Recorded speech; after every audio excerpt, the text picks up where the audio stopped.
warahmatullahi wabarakatuh. Perkenalkan, saya Mutia Novitasari, sering dipanggil Mutia, NIM 22002117. Baiklah, di sini saya akan sedikit menjelaskan hasil analisis saya tentang materi tentang konsep dasar, fungsi dan jenis komunikasi organisasi. Baiklah, di sini saya akan menjelaskan konsep dasar, fungsi dan jenis komunikasi organisasi. Sebelumnya kita ketahui apa itu komunikasi, apa itu organisasi, dan apa itu komunikasi organisasi.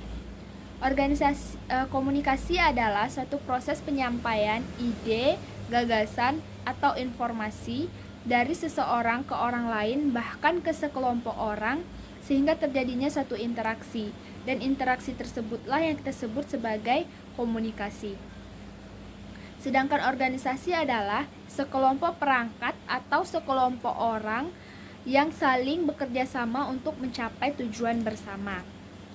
Dan apa itu komunikasi organisasi? Komunikasi organisasi adalah sebuah proses yang terjadi dalam suatu organisasi berupa penyampaian, penerimaan, dan pertukaran informasi serta pesan yang dilakukan untuk mencapai suatu tujuan bersama atau tujuan tertentu yang telah ditetapkan secara bersama.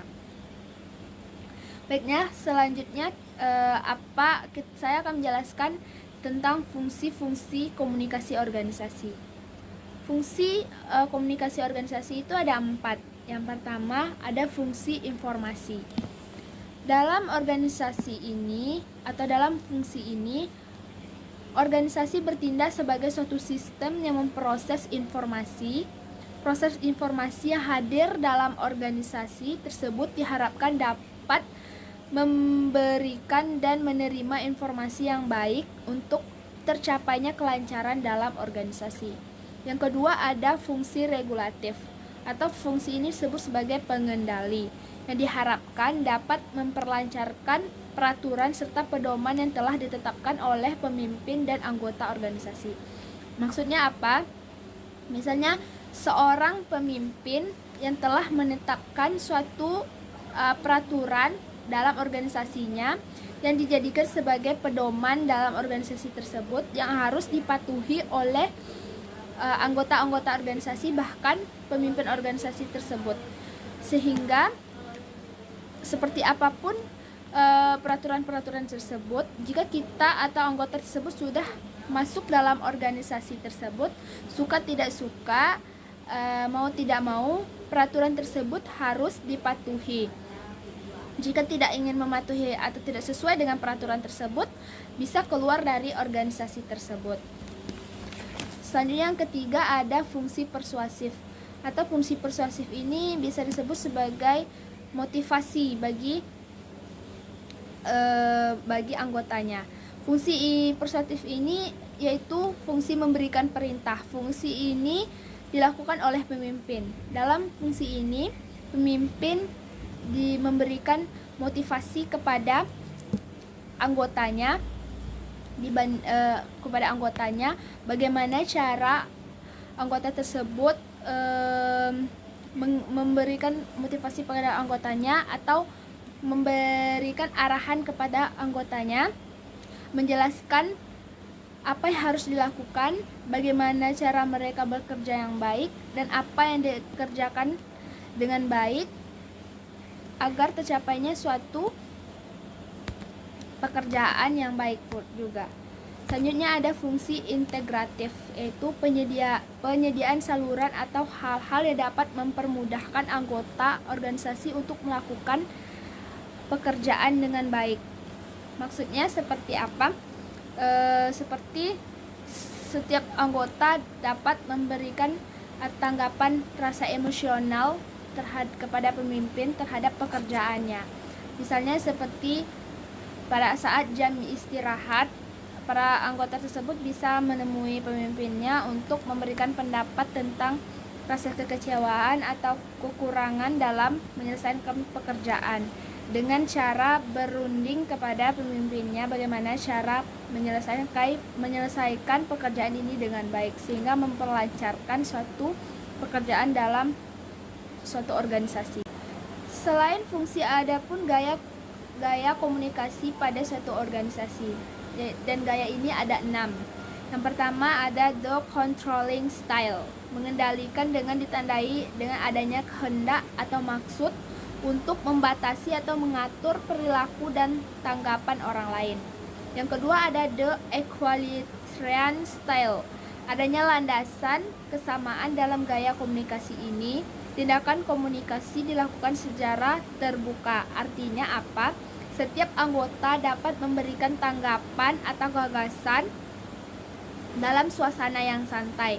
Dengan adanya gaya ini mempermudahkan tindakan komunikasi organisasi untuk menyelesaikan suatu permasalahan. Dan ketiga ada the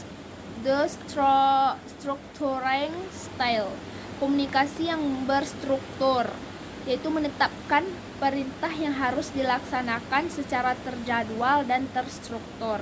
Yang keempat ada the dynamic style, kecenderungan yang agresif. Gaya ini sering digunakan oleh para juru kampanye yang tujuannya untuk merangsang pekerja atau anggota untuk bekerja lebih cepat dan lebih baik. Gaya ini cukup efektif digunakan dalam mengatasi persoalan yang bersifat kritis. Yang kelima ada the relinquishing style. Gaya ini lebih mencerminkan keadaan untuk menerima pesan, menerima pendapat ataupun gagasan orang lain daripada keinginan untuk memerintah, walaupun memiliki hak untuk memerintah. Maksudnya apa? Seseorang pemimpin memberikan tanggung jawab kepada orang lain untuk menyelesaikan suatu pekerjaan. Itu tandanya dia menerima atau menghargai pendapat dari orang lain dalam menyelesaikan suatu tanggung jawab tersebut. Selanjutnya ada the withdrawal style, yaitu tidak ada keinginan dari orang yang memakai gaya ini untuk berkomunikasi dengan orang lain karena adanya beberapa persoalan atau kesulitan antara pribadi yang dihadapi. Misalnya seperti tidak ingin dilibatkan dalam sebuah persoalan atau melepas tanggung jawab. Untuk menghindari komunikasi dengan orang lain yang memiliki persoalan dengannya, gaya ini tidak layak dipakai di dalam komunikasi organisasi.